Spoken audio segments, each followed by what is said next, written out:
Good morning guys, কেমন আছো সবাই? আশা করছি সবাই ভালো আছো আর আমরাও অনেক ভালো আছি। শিবানিশ ব্লগে তোমাদের সবাইকে আরেকটি নতুন ভিডিওতে অনেক ওয়েলকাম এবং অনেক ভালোবাসা জানিয়ে আজকের একটি নতুন ব্লগ শুরু করছি। তো সকাল সকাল ঝাড় দেওয়া থেকে শুরু করলাম। তো সকালবেলা ঘুম থেকে উঠলে প্রথম যে কাজটা এখানে সেটা হচ্ছে আমার ঝাড় দেওয়া।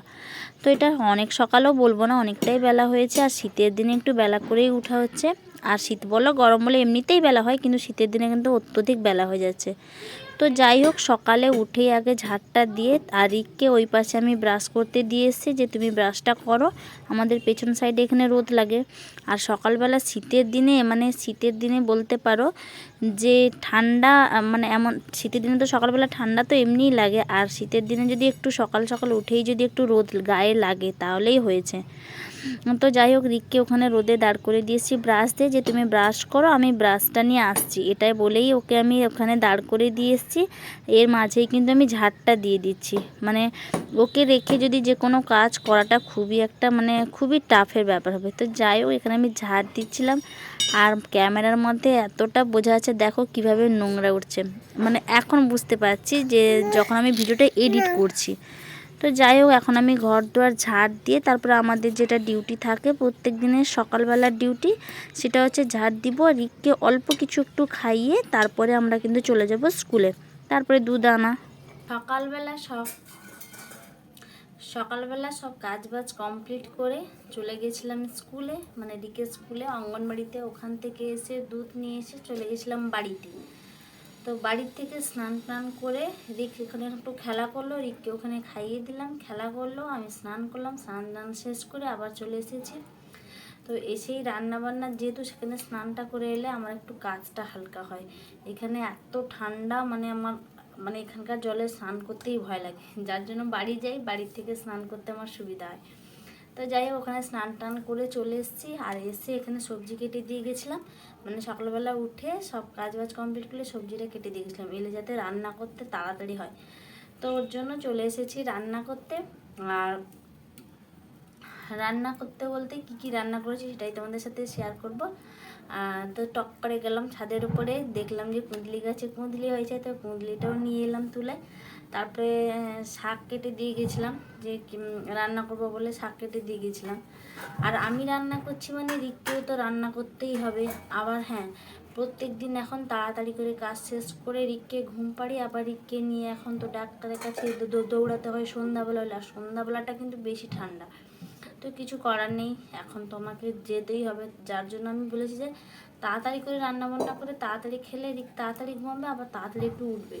রিককে যত ঘুমাতে লেট হবে তার উঠতেও অসুবিধা হচ্ছে, ওর জন্য আমি একটু তাড়াতাড়ি করে করার চেষ্টা করছি, কিন্তু শীতের দিন তো তাড়াতাড়ি আর হচ্ছে না। তো যাই হোক, তোমাদেরকে দেখাবো যে কী রান্না করছে। আর আমি রান্না করছি মানে রিককেও রান্না করতে হবে। তো চলো তোমাদেরকে দেখিয়ে দিই যে রিক কী করছে।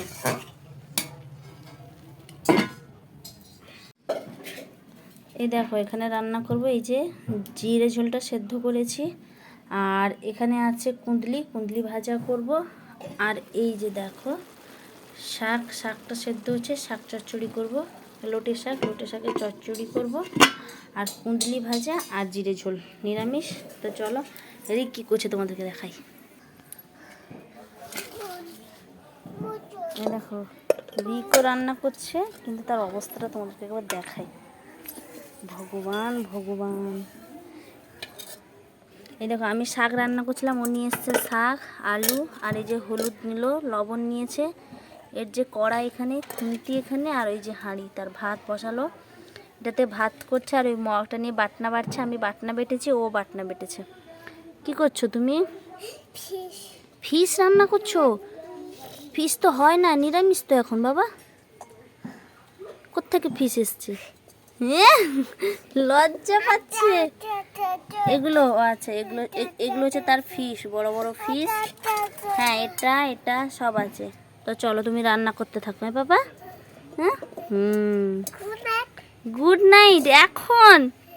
এখন গুড নাইট না, ভিডিও শেষ করবো না, পরে শেষ করবো। যখন শেষ করবো তোমাকে বলবো। হ্যাঁ, রাত্রেবেলা গুড নাইট বলবে। হ্যাঁ, এখন বর্তমান সবাইকে টাটা করে দাও, টাটা। আর এখন শীতের দিন তো গায়ে হাতে কিছু না মাখতেই যেন গা হাত খসখস করছে। তো সকাল মানে সেখান থেকে স্নান করে এসেছিলাম 11টা বেজে গেছিলো, এখন বাজে 12টা।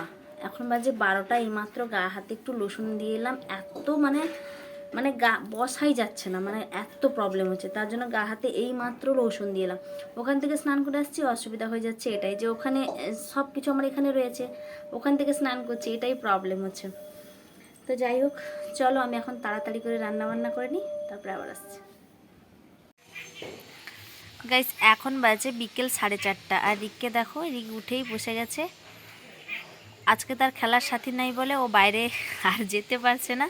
তো আজকে এতক্ষণ আমি ছাদে ছিলাম যে রিক উঠবে বলে। দুদিন ধরে আধ ঘন্টা করে ঘুমিয়েছে, আজকে 2 ঘন্টা ঘুমালো। তো ভাবছি যে রিক উঠে পড়বে, এখন আমি যাব না, মানে জল আনতে যাব না। তাহলে ঠিক আছে, এতক্ষণ যখন উঠছে না, জলটা নিয়েই আসি। তো আমাদের জলটা এখান থেকে একটু যেতে হয় ওখানে। আর আমি ওখানে গিয়ে দাঁড়িয়ে আছি, হঠাৎ কান্নার আওয়াজ শুনে, মানে এই সাইড থেকে আওয়াজটা যাচ্ছে। এই দেখো, এই যে জঙ্গলটা দেখতে পাচ্ছি, এই সাইড দিয়ে, এই সাইডের শেষে মানে রাস্তার পাশে। তো ওই দিক দিয়ে গেলে একটু ঘুরে যেতে হয়, কিন্তু আওয়াজটা কিন্তু এই দিক দিয়ে যাচ্ছে। তো দি কান্না করছে, তো কান্না করতে করতে আমি দৌড়িয়েছি। আমি বলছি কান্না করছে কে? যখন দৌড়ে আসি, খাট থেকে নেমেছে, নেমে এই পেছন সাইডে এসছে, দিয়ে এসে বলছে খুল, মানে দরজা খুলতে বলছে, কেউ মাম্মা দরজা খুলো। তো এরকম বলছে, আমি ওখান থেকে দৌড়েছি। মশা খাচ্ছে বাবা?